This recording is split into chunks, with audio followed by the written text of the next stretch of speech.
Half-Bit here! Do you remember in the early 90s going through the karate craze in cinema? Some of them were good, but most of them were pretty bad. There was one movie in particular that stood out in my mind. Surf Ninjas! Quan Su, dudes! As long as you checked your brain at the door, it was an okay movie. Moto Surf, dudes! The reason I remember this so well is because in the movie there's a little boy who can see the future through his Game Gear. That's stupid. They actually made a Surf Ninjas game for the Game Gear. That is also stupid. So we're gonna play Surf Ninjas on Game Gear, where there's a Surf Ninja who can see the outcome with his Game Gear. What? It's like some kind of ninja time paradox. So let's take a quick look at my pick for the portable system. Sega! Game Gear. This is Surf Ninjas. To start off, you play as Zatch. And what is Leslie Nielsen doing with his hand? He sure looks happy about it too. Perv.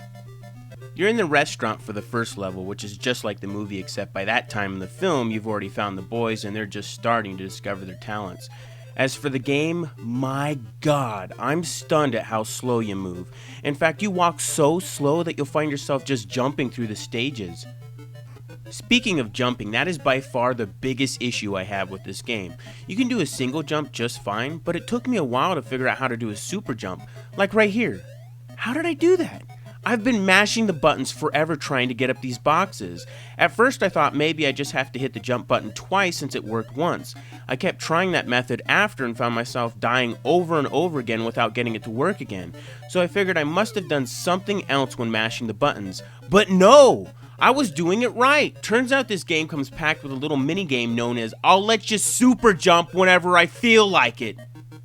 Oh my God. Get up there. Get up there! Oh my God, I'm gonna pot Tucson all over your face. As far as the fighting, you have a few different attacks.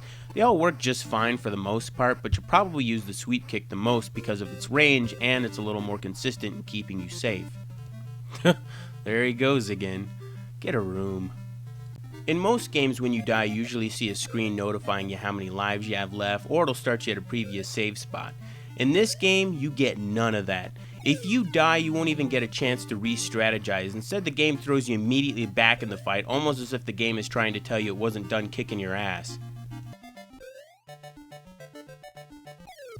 Man, this game is poo-poo. It really shouldn't be any surprise. Movie to game adaptations rarely work out, and this was based off a movie that bombed. So stay away from this one. They should make a tournament fighting game out of the cast of The View. I would so pick Whoopi Goldberg.